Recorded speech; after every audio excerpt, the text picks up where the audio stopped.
Good evening, everybody. Thank you so much for joining us this evening for a conversation with Karen Cox and William Sturkey about Dr. Cox's new book, No Common Ground, Confederate Monuments and the Ongoing Fight for Racial Justice. My name is Talia. I'm the events manager here at Flyleaf. If you're new to the store, I encourage you to browse our full events calendar by clicking the Flyleaf Books logo above our heads. If you'd like to support Flyleaf and our guests, please keep in mind that No Common Ground, as well as other books from these authors, are available from Flyleaf. We are open for browsing, so you can come in to shop or click the link below our faces to buy your copy. All right, now I will go ahead and introduce our guest tonight. Karen L. Cox is professor of history at the University of North Carolina at Charlotte. Her other books include Dreaming of Dixie, How the South Was Created in American Popular Culture, and Dixie's Daughters, the United Daughters of the Confederacy and the Preservation of Confederate Culture. And our conversation partner tonight, William Sturkey, is Assistant Professor of History at the University of North Carolina at Chapel Hill, where he teaches courses on African American history and the history of the American South. He co-edited To Write in the Light of Freedom with John Hale, and he is the author of Hattiesburg, which won the 2020 Zocalo Book Prize. Thank you both so much for joining us tonight. Thank you so much for having us. It's really an honor to be here.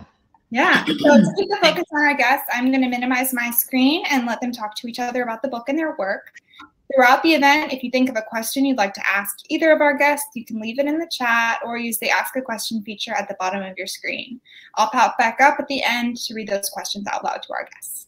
But for now, Dr. Cox, Dr. Sturkey, you have the floor. Thank you. Okay, great. Well, thanks everyone for your audience and for obviously paying attention to this incredibly important book, very timely book. And it's really an honor to be here with Professor Cox to talk about this brand new book, hot off the presses, No Common Ground.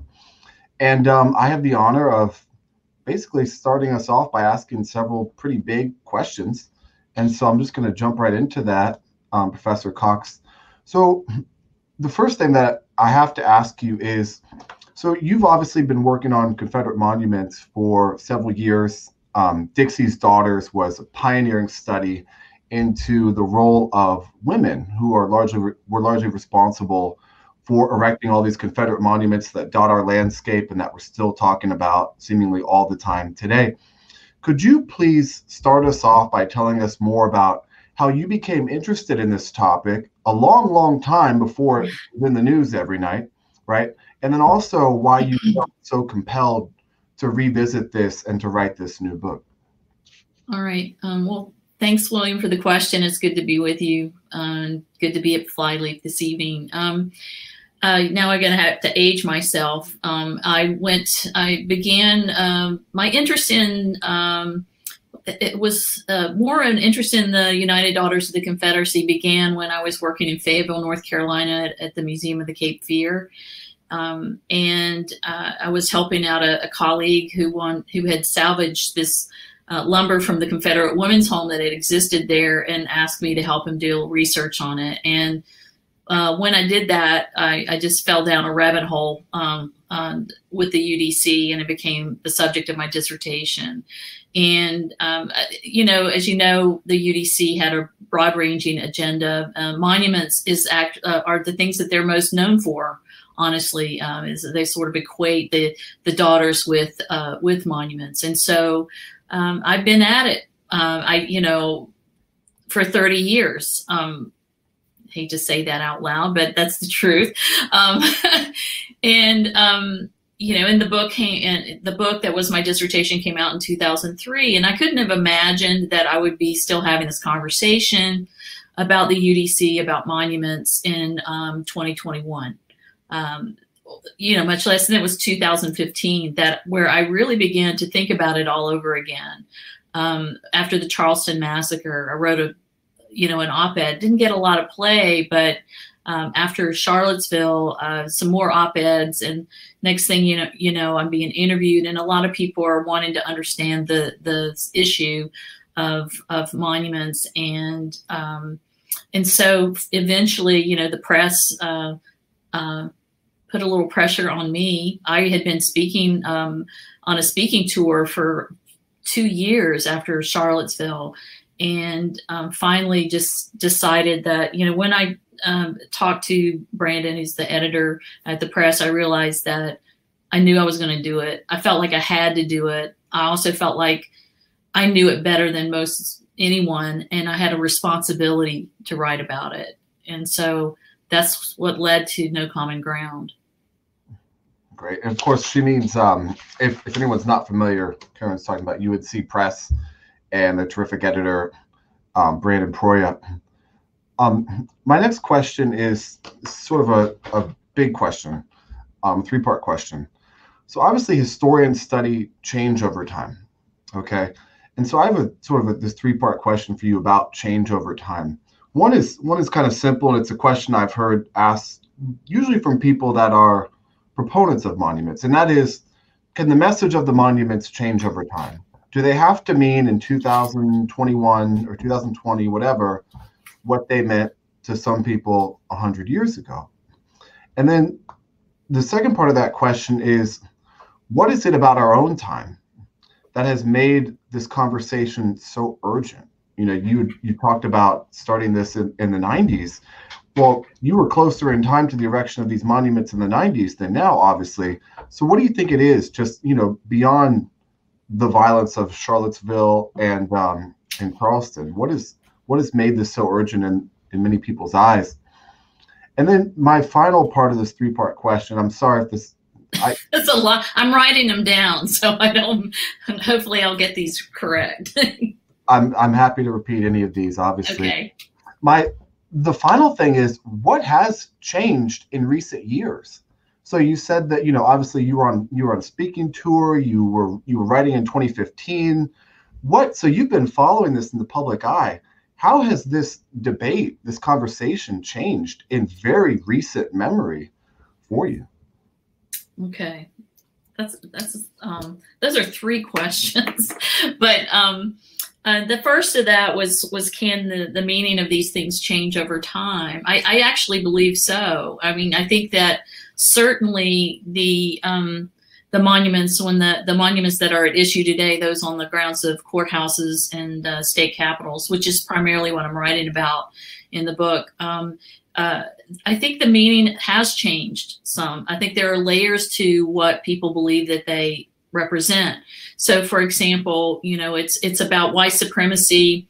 To me, it's always been about white supremacy, but in the Jim Crow era, these are icons of that period. But then you move to the 1950s, and you begin to have people who are commemorating Confederate Memorial Day, giving a speech about anti-communism, or about communism and the fear of communism, and then you keep, and then you fast forward again, and then these neo-Confederate organizations say, well, it's just about heritage for them. Within the Black community, which is the primary community affected by these statues, you see layers of that too. Okay, they've always believed that these monuments represented were about honoring men who would have fought who did fight to perpetuate slavery. And then, in the 60s, you begin to see that the layer of that for Black Southerners had to do with these icons of the Confederacy standing in the way of civil rights. And then more recently, it becomes about Black Lives Matter and systemic racism. And so, yes, there's, they are constantly changing, but they're in the same sort of, there's a line that connects all of those throughout history. Why is it urgent today? I think it isn't urgent for everyone. There isn't a sense of urgency. I think is there a sense of urgency? I don't know. I mean, there may be among people who are living in the region who want to see these things removed, but there is absolutely no sense of urgency in the legislature in these different southern states, and so they're actually preventing change from occurring in that regard. And then what's changed in recent years? What is going on in recent years? Well, the one thing that I do believe about this is that up until 2015, I believe this has been a regional debate and a regional discussion. With the Charleston massacre in 2015, it became a national debate, a national discussion with people from outside of the region weighing in on the topic. You know, and so in 2015 with the Charleston massacre, that was that summer was the summer before the 2016 election, and all the Republican candidates were being questioned about what should happen to the Confederate battle flag in South Carolina, and there was a wide range of responses to that. But it's you know, and some people balked and didn't want to say anything about it because they knew that they needed the Southern conservatives who still held these symbols dear, that they needed to be careful about what they said. And so, of course, Charlottesville brought the former president into the discussion, and then honestly. Last summer and the Black Lives Matter protests that erupted not, in Minneapolis, but throughout the South and around the world. That to me was like even more sense of urgency in that regard about what we should do about those. Although we know, again, there's an uphill battle in the South, but I do think that what has happened more recently is the fact that it's become a national debate and not just a regional one. Just a week or two ago, Elon University released another one of these polls about Confederate monuments and other things. And what they found was that it was either 41 or 42% of people in North Carolina approved of the removal of Confederate monuments. So 42%.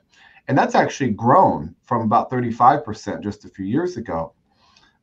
Buried in the same poll, however, what I thought was really interesting was that 51% of the very same respondents said that they thought the Civil War was mainly about states' rights and not slavery. And in the very same poll, it was very different depending on your political affiliation. 84% of Republican voters thought that Confederate monuments should stay. Only 33% of Democrat voters thought that Confederate monuments should stay. And I don't really have a specific question, but I just want to get your response to when you see polling data like that. What comes to mind? What do you hope for the future? Just what is your reaction? Well, what was interesting, because I had talked about the 2019 poll in the book, and then this is fresh information that just came out this month, and what I recognize that there's there's been some movement in the poll in terms of what people think about the monuments, whether they should be removed. More people believe that they should be removed. The other thing that's obvious in the poll are the generational differences. Younger people are more likely to want, 18 to 34 were more likely to want to see these things removed, whereas an older generation would don't want to see these things touched. And I do tend to think that the Republican Party skews a little older than the Democratic Party, and that may be part of it. And also, I just kind of feel like, the fact that people don't understand that the Civil War was about slavery at all is to me, is an indication of the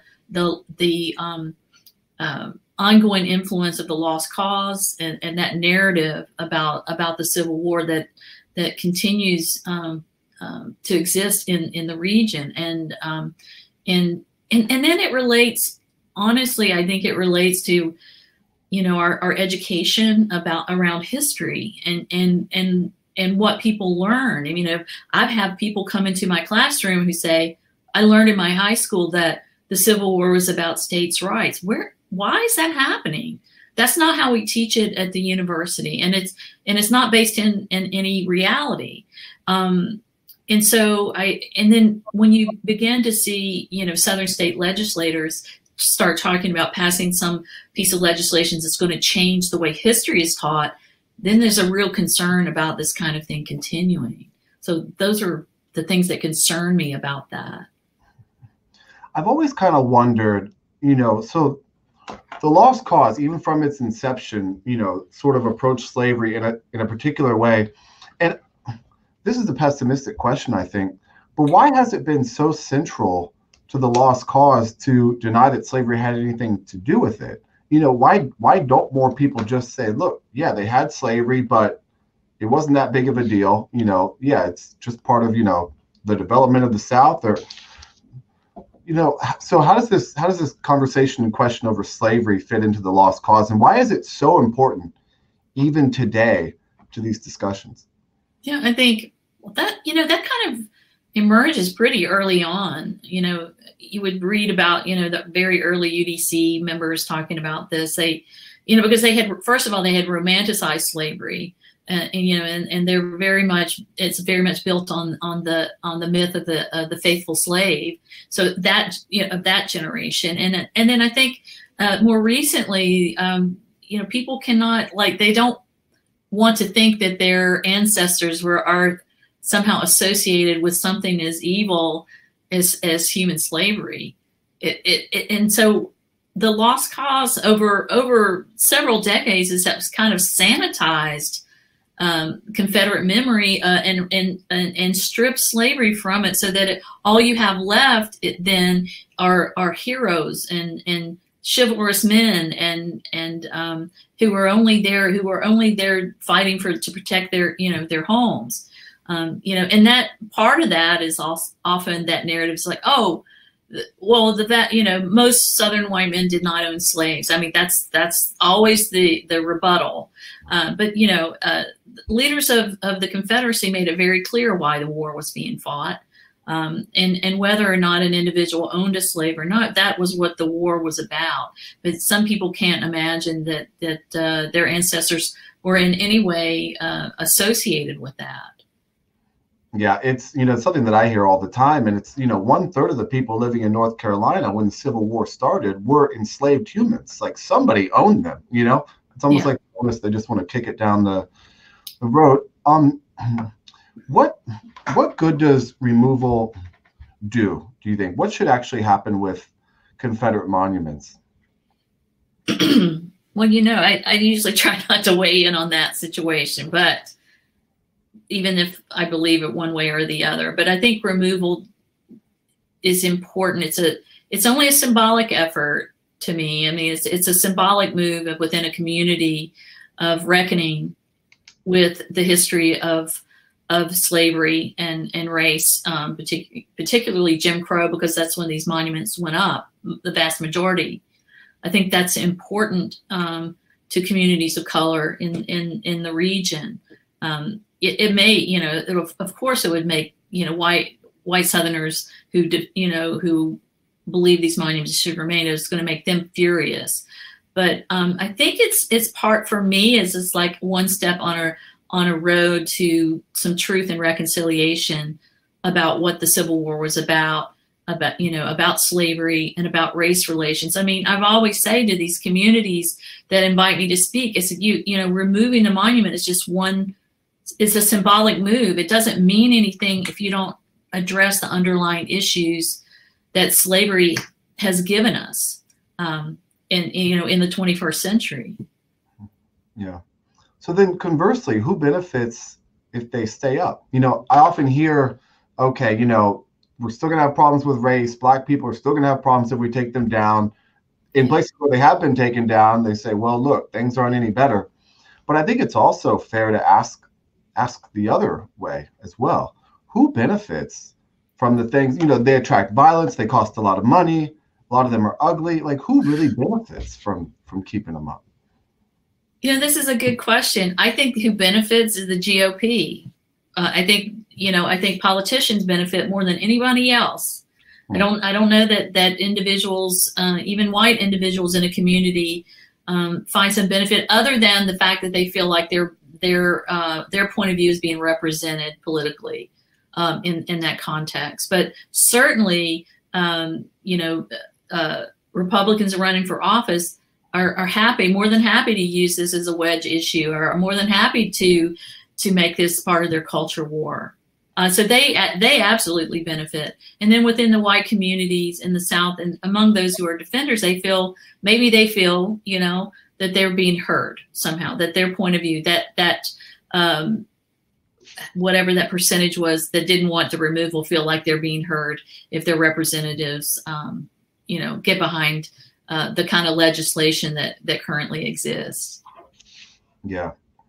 Let me ask you one more question in sort of the same vein, and then I want to get into the title and the incredible cover of your book. But that question it's just something that really struck me, I guess it was a couple of years ago now. So when Silent Sam, when the Silent Sam monument, obviously at UNC Chapel Hill, when the pedestal was taken down, it was taken down at night. And there was a man who, there was a white middle-aged man who drove over from Alamance County when this news broke that it was coming down that night. And I'll never forget watching this on the news. I wasn't there, but I watched it on the news. And this man was trying to stab the tires of this heavy piece of machinery that was moving the pedestal with this little handheld knife to prevent them from taking it away. And the thing that struck me was that there were tears in his eyes and he was crying. And so, and of course, he went to jail immediately after that. So he drove over 40 minutes. He, with this handheld knife, desperately tried to stop this piece of heavy machinery. He broke down in tears, and then he spent the night in jail.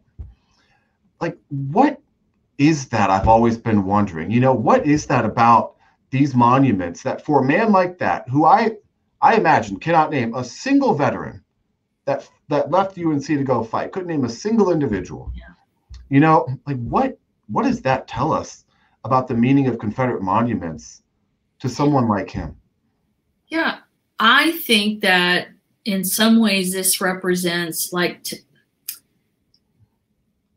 these monuments are somehow symbolic of at least in their minds, and you know, of a time when, you know, white men like him would never be questioned about anything, that would always be acknowledged as superior to African Americans, like publicly acknowledged. It would have been accepted. I think that there's this sense that somehow, maybe in the removal of this monument, that all that security that comes with white male patriarchy is being ripped away too. You know, the, you know, things in some ways embedded in that, it may be things like, you know, affirmative action and immigration and feminism and those things. You know, it's like they, you know, a sense that they're being replaced. Like, you know, these monuments are being removed and maybe replaced with something else. Maybe it's a sense that perhaps that they too feel that they're being replaced. That's my guess. Yeah. Yeah. So in the book, you argue that we have no common ground. Can you tell us more about what that means, what the title means, and then also ultimately, how do we find common ground? Especially considering, you know, widespread support for public monuments that, you know, I just cited, what, only 0.2% of people support getting rid of them. So no common ground refers to the long history of the divergent meanings it is that exist around monuments in terms of who, you know, whether the people who placed them up in the 19th century and the Black Southerners who had to witness that and who were relegated to second-class citizenship, you know, through legislation. And essentially all the way back from the 19th century to today, defenders see Confederate monuments a particular way. They see them as about a heritage, as about a very romanticized history, really a lost cause history.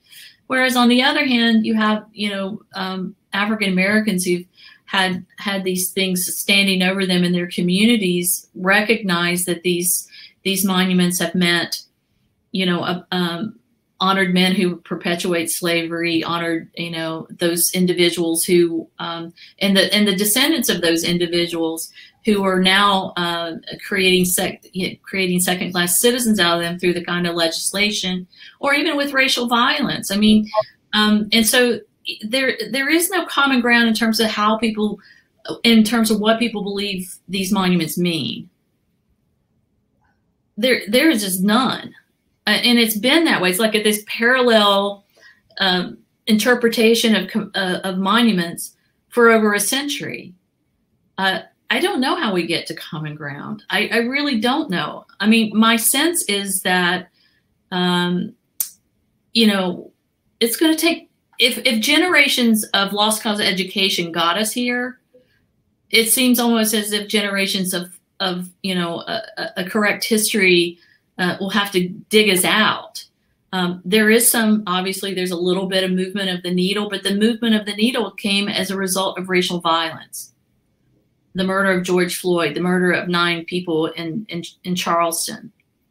And so that's a $1 million question. I'm sure it's very, very complicated in terms of how do we find it? But my sense is that removal is just a first step. But the other part of this equation has to be truth and reconciliation. It has to be about an honest conversation in communities around the history of race in this country, and especially within the South. And if there's any hope in any of this, I mean, at least from my perspective, which is that I've been having, my audience has broadened, at least those who want to hear the message, to include members of churches.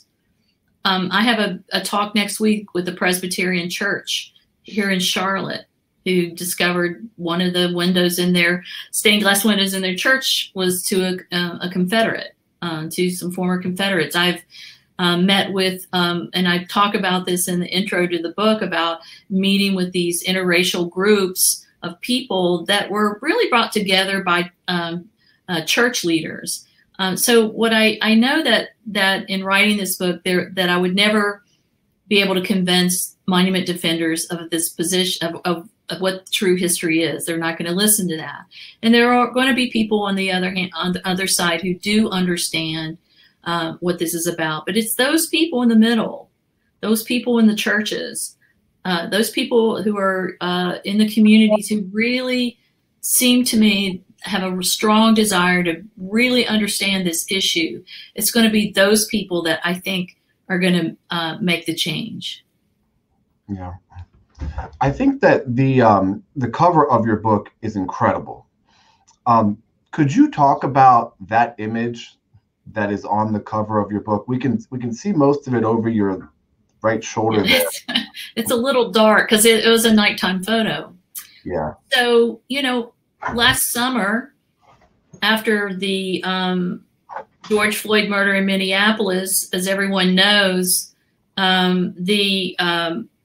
in the South, the frustrations and the protests were taken out on the monuments, on Confederate monuments, and particularly and most vividly in Richmond, where, you know, there was a lot of vandalizing within there, in Richmond, and as well as the Lee Monument, which is the monument on the cover, the monument to Robert E. Lee, that was erected in 1890.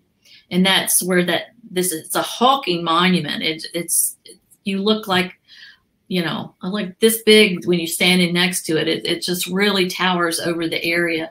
But what happened in the aftermath is that once protests had calmed down, what you saw was protest art being cast on the monument, and the first being that image of George Floyd, who was murdered last year on May 27th. And so it was really quickly within the month of June that local artists decided to start casting these images upon the monument, and became very famously, you know, like, I think there was a New York Times article or a Washington Post article about the most vivid examples of protest art, or, you know, the most powerful examples, and this was ranked #1.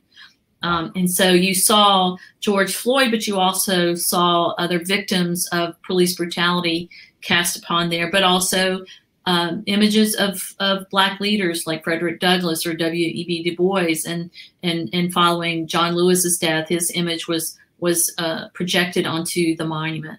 And so what you're seeing in that image is about reclamation of a space that has previously had made people of color, and particularly African Americans in the city of Richmond, feel like nobodies, feel unwelcome.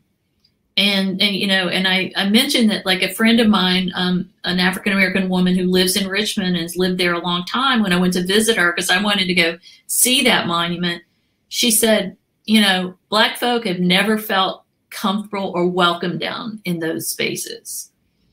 And so what they're doing in that moment is reclaiming that space. And it wasn't just about vandalism. It was about, again, reclaiming the space for all citizens in Richmond. And in the days following the vandalism and the spray painting and all of that, you also saw people having barbecues, cookouts, pickup basketball games. You had voter registration tables were set up. They turned it into something positive for the entire community.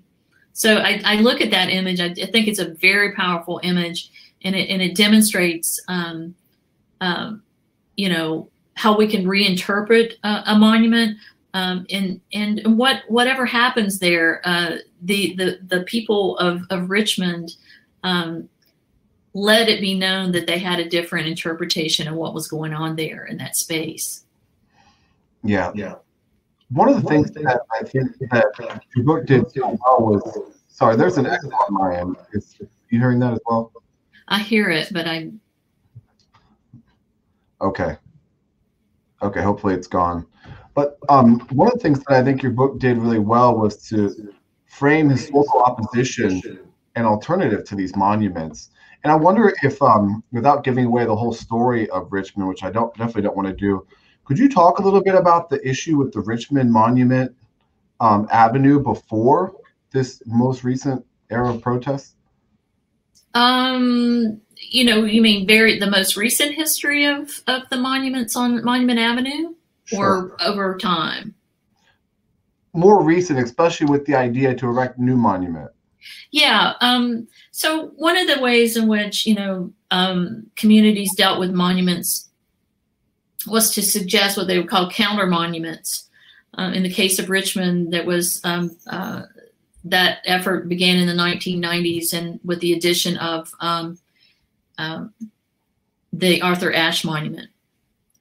But what you see in Richmond, one of the things that made it impossible to remove any monuments in Richmond was the monument law that had been on the books in Virginia since I think 1904. But with this, and so LeVar Stoney, the mayor, put together a commission, and the most that they could come up with was, let's put contextual panels around these things, and then that didn't pan out, and then but the legislature switched over. There's a Democratic legislature, and they changed the law and restored local control. I don't know if this is what you were looking for, but this is sort of like what led up to what happened. And that law changed on July 1st of 2020, a little over a month after the George Floyd killing. And immediately the first monument came down. The Stonewall Jackson Monument came down, and all of these things. And so Richmond is kind of a case of, what happens when you restore local control after you have these state legislatures, change these laws or flip around. Yeah. Just one final question, then I'd love to turn it back over to everybody watching. But I wonder if you could just talk a little bit about the process of researching and writing this book, especially as it relates to your first book. And one of the things I just keep imagining is, our great advantage as historians is hindsight, right? But you're writing this book and the news is happening. You take a break and turn on the TV, and the news, it's a new update every day. So could you talk a little bit about that process? Sure. I'd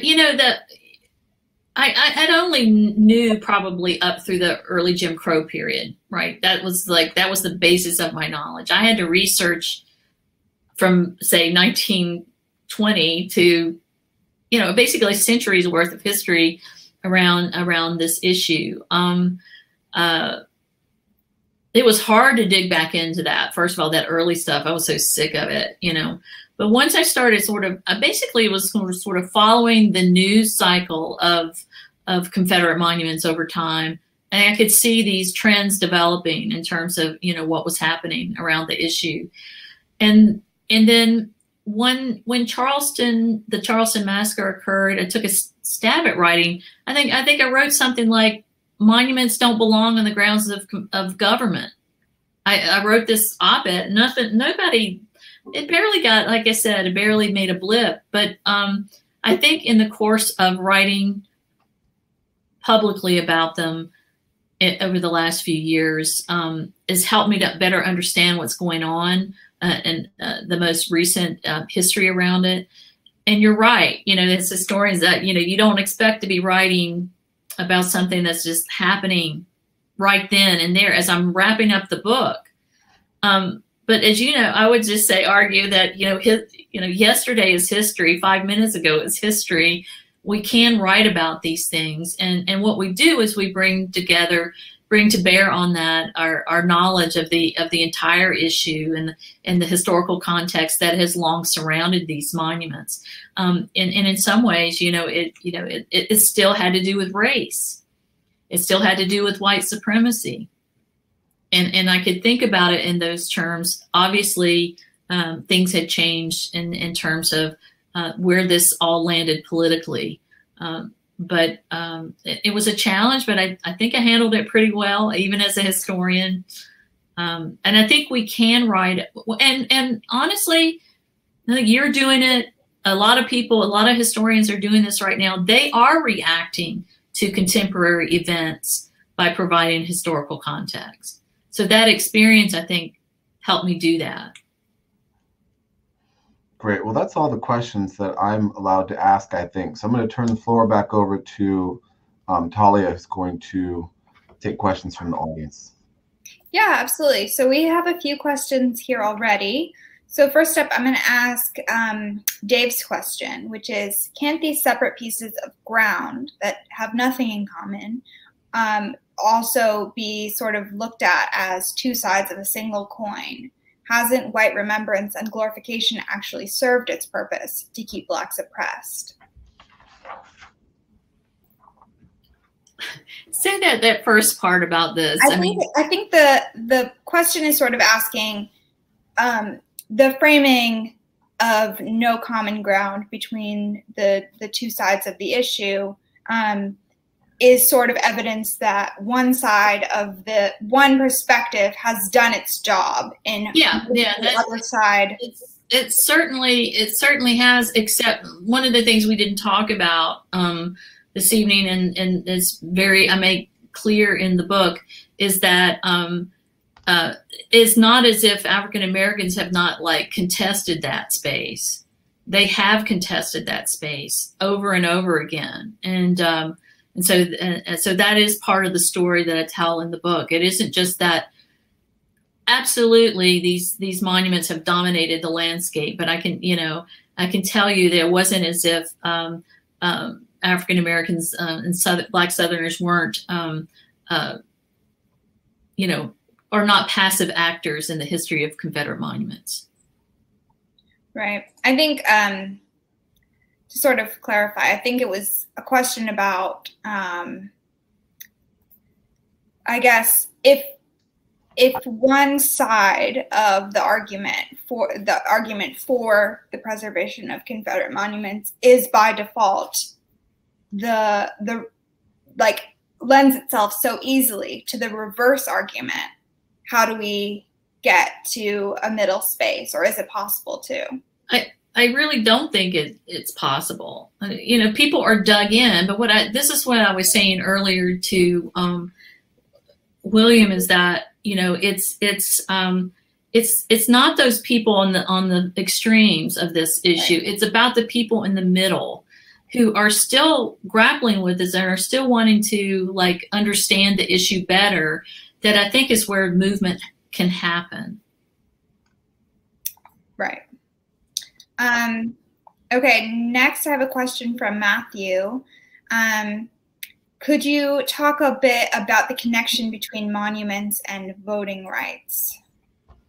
Sure. I think that I'd written something and ended up on my blog about this, but I think the fact that in, you know, in states across the region where these laws have been passed, they are also states that are very that are gerrymandered in such a way that you have essentially minority rule. You only have, you know, a small group of people, you know, that they're only representing a small percentage of voters on this issue. So what happens is if they're the districts are all gerrymandered, and the only people get elected are those people who are defenders of monuments.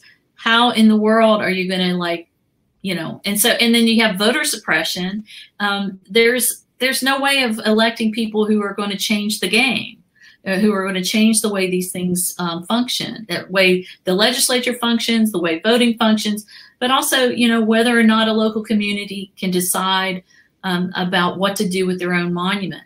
They've basically taken away local control, which is, to me, the most anti-Southern thing I know of. You know, if you look at the longer history of the South, it's always been about local control.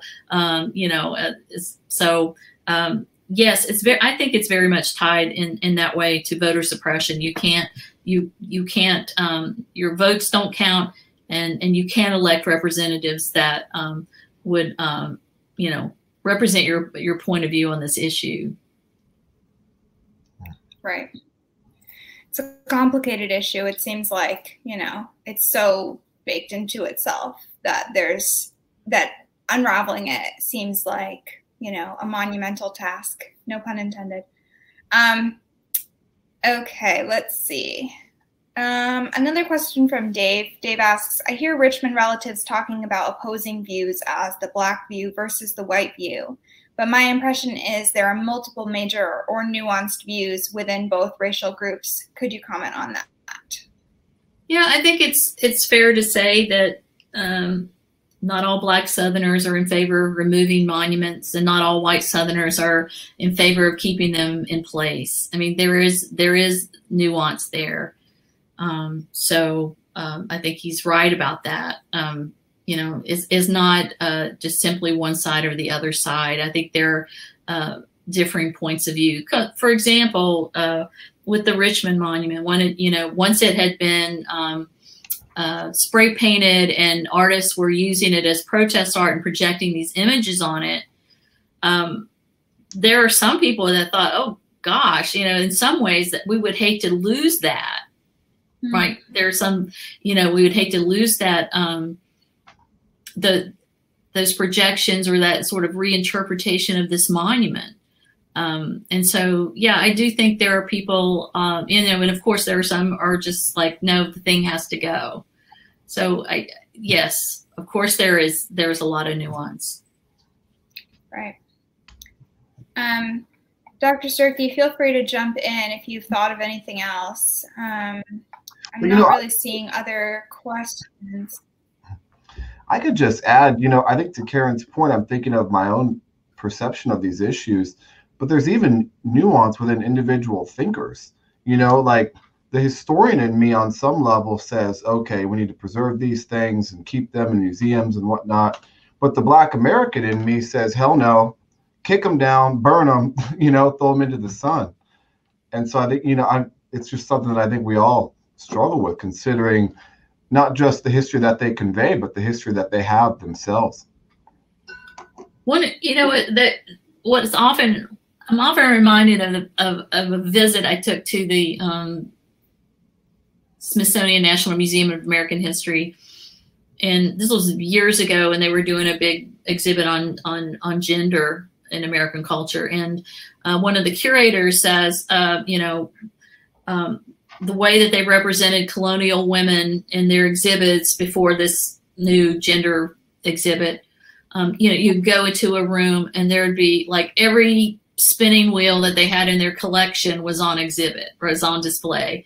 And she said, how many of these do you need to make the interpretation that women's role, the kind of work that women did was to spin, you know, a thread or, you know, and that sort of thing. And I think this similarly about Confederate monuments. So many of them were cookie cutter monuments that were just mass produced. So like, how many of these do you need to tell the history of these statues? You don't need 750 to 800 of them, which is what exists.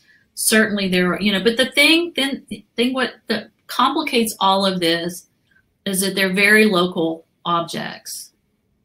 They're very much local objects. They were put up locally, and the decision making prior to, you know, the state legislation that's been passed, the decision making is generally should be a local one because they're the ones who have to deal with it. And so while, you know, I know that there are some people have some grand idea about, you know, creating a Confederate monument park in Tennessee or something like that. You know, maybe that's where they go. I don't know. But you don't need 750 of them to make the case or to tell the history. You don't need one of them, honestly, to tell the history. And I think that all to something that, sorry, I've got an echo again. Something that's changed in this debate is these things have become very toxic in some cases. So, you know, like Silent Sam, they said, well, let's put it in the library. And people in the library were like, hell no, we don't want that thing. There have been people with guns threatening students. So I mean, it sounds terrifying. The people that would actually go and make the pilgrimage to a Confederate battlefield somewhere in Tennessee, I don't want to be in that county, you know? Yeah. But another layer of how the meaning of these things can change. Right. I have a question here from Penelope who asks, speaking to your thoughts about teaching a more truthful history of the Confederacy, are there any sources you would recommend for younger children? Well, you know, if I have to do a plug here for my TED Ed lesson on the Lost Cause that I just came out, there's a TED Ed lesson on that talks about this issue with accompanying like teacher resources that go with that. And the Vox video that came out a few years ago, I think some of those do a really good job in conveying a message in like a 5-minute clip. I think it's actually an interesting thing. You know, I think those are the things that younger children, younger students will pay attention to more than my saying having them read something from Mildred Rutherford in the UDC. Right. Yeah, I think that there's a lot of content out there specifically about this. I think the TED Ed lessons are great, honestly. I think they do a pretty good job, and they really put me through my paces. They're very good about checking the sources and everything and what they put up online. Right. Yeah. In terms of video content, there's so much out there. If you're looking for books specifically, Flyleaf has several lists on our website of anti-racist resources for adults and for children. So that might be a good place to start. I know there's some historical content there. But yeah, that's a good question. Elaine asks, what are your thoughts on the UDC archive? It's not inclusive by any strength, but there must be good stuff and also stuff that is totally biased and based in white supremacy. The UDC doesn't have an archive. What they have is because I wrote a book on the UDC. If there was an archive, I would have been in it. The UDC headquarters didn't open until 1957. But previous to that, all that the material, like kind of primary source material, had been placed with what was the Museum of the Confederacy, that's now part of the American Civil War Museum. But the vast majority of the history of the UDC is either in the minutes of their meetings, which were published, the general division meetings as well as state meetings, and in the pages of Confederate Veteran magazine of the period, and then of course in just local papers, they would write pieces or get involved in issues locally. So there's a lot of material out there. It's just not all organized into a single archive. There's a question here in the chat. What evidence do we see about these controversies becoming a tipping point, I guess, in terms of politics, tipping states in one direction or the other? Is there any evidence on that? I don't see, in terms around this issue, in terms of what happens with monuments, it's going to depend on who controls the state legislature. And the reason that we had movement in Virginia and most of the monuments came down in Virginia was because control switched over to the Democrats and they changed the law and gave back local control. You're not going to see that in South Carolina or Tennessee or Georgia. North Carolina had a loophole in its law because it said, if this becomes, an issue of public safety, you can remove the monument, which is what happened in Chatham County, which was what happened on the grounds of the state capitol. So, as long as the GOP controls these state legislatures and they know it, nothing, these laws don't change. And I think what we're going to, basically what we're going to see is a continuation of the patterns of the last 6 years, almost 6 years from Charleston to last summer. If Derek Chauvin is acquitted, I can almost guarantee you that something's going to happen, and so it's just this pattern of it continues over and over. And it's, those who are in positions of power really don't care. They don't care. I don't see them any movement. There's movement at the local levels, but they're having trouble, at the state level. And there's that back and forth, between states and local communities. Right. Dr. Sturkey, is there anything else you want to ask before we wrap up? Yeah, I just want to close with one final question for Karen. It's just a broad, simple question. But I wonder, are you optimistic? I mean, based on what you've seen in studying Confederate monuments for 25, 30 years, I mean, are you going to end up writing another, Confederate monument book a couple decades from now? If I'm alive. You've had your finger on the pulse of this so much more than any of us, and before most of us. What do you see happening? I mean, are you optimistic for the direction that Southern memory, broadly speaking, is going?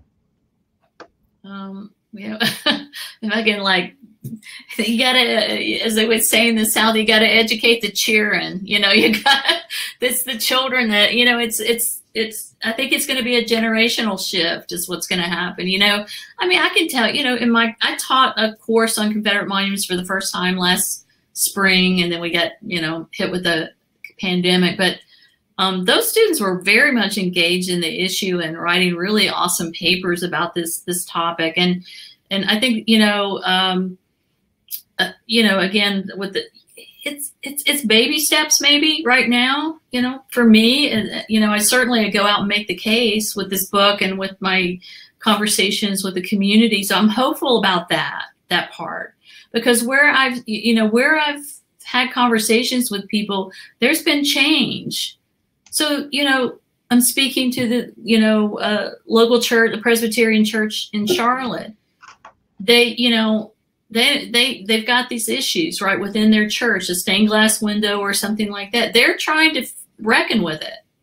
They really are coming to the table to try to reckon with it, which I think is hopeful. If they can do that within their church community, they can do it in the broader community in which they live. And, I think you know, maybe I am hopeful. We're in this awful, you know, push and pull. Currently, we're in a situation that makes you, kind of depresses you, honestly. But, you know, I believe in the power of history. I do believe in the power of history. And I believe in communicating that history with as many audiences as I can get in front of to talk about the issue. I also do believe that I'm in a particular position as a Southern white woman to convince people in ways that, you know, people maybe from, you know, outside of the region couldn't do as well. So I think we all kind of play our role. And in that, I think if I'm able to move the needle just a little bit for my own position, then I think I can do that. So I'm hopeful about that part. I have a quick question for both of you before we wrap up. I like to ask this question at the end of most of my events. Is there anything you're working on that you want to promote or anything like that? And then what are you currently reading? And it can be related to this, totally unrelated. It's just a little get to know you question. I'd be curious to hear. Oh, wow. You want me to go first or you? I am obviously mired in Confederate monuments for the foreseeable future. I find myself reading, you know, just to keep up with the news cycle around the issue. You know, I have my fellow historians' books that I need to be reading right now. And I still have to teach, so I have to read those books. So you know, right before I signed on to do this book, I had completed research for a completely different book about an event in Natchez, Mississippi in 1940 called the Rhythm Club Fire that took the lives of over 200 African Americans. It's still one of the deadliest fires in the history of the United States. And sadly, not enough people know about it. The people who are descendants who preserve the memory of that event know about it, but not Americans. And I want to write that book. I actually want to make a plug for the series that or the label that Karen is a part of, which is the Ferris and Ferris Books series through UNC Press. Yeah. And it's a brand new project, or newish, last year or so. And it's obviously named after Bill and Marcy Ferris, who I think are on the program here today. And, you know, two people that have done so much to advance the scholarship and knowledge, especially of the South. You know, it's really appropriate that this is named for them. And from my view, it you know, I don't work for the press. I'm just here to promote. But it takes really important work that could really be public facing, and it helps sort of jumpstart it. Okay, so like, you know, issues like Confederate monuments and experts like Karen Cox, you know, these are the types of public facing, important, you know, contemporary books that I think the Ferris and Ferris imprint is going to, you know, to push out. And I'm really excited about that. And, you know, I love Bill and Marcy. And I will also say what I'm reading a book on. I'm always reading a history, and I'm reading way too many novels lately. But I'm reading a book on LULAC. But I'm actually reading A Gentleman in Moscow right now, which is it's not normally the type of book I would read, but it's pretty entertaining, albeit a bit long. But just last night, I was at the section where they're trying to understand, you know, what Russia is now and what Russia has been since the Bolshevik Revolution. And just at that moment, the main character is grappling with, what does it mean that Russians destroy their own stuff? You know, that the Russian Revolution had to purge itself of all of these artifacts and symbols and street names and everything else. And you know, ultimately, I think the argument is that it had to do that so that it could grow in a way that would then benefit all citizens. You know, and before, all of this stuff that we revered was only benefiting a very small number of people. So that had a lot of resonance for me as we're, you know, thinking about Confederate monuments.